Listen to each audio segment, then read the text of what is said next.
ពុទ្ធសិក្ខីតបៈថាប្រពៃប្រពុតវេសភូព្រះកកសង្ឃោ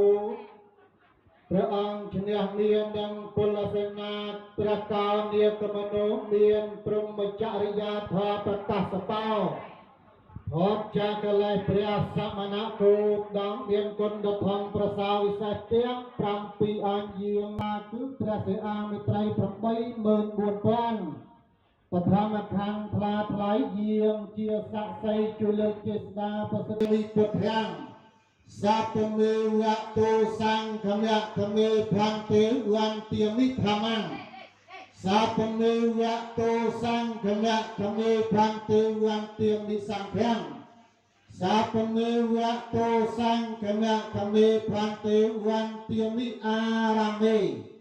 បាតសៃមាយ៉ាងពោធិរុក្ខាងចេតយ៉ាងពុទ្ធបត្តសៃមាយ៉ាងពោធិរុក្ខាងចេតយ៉ាងសាពទេសង្វៈ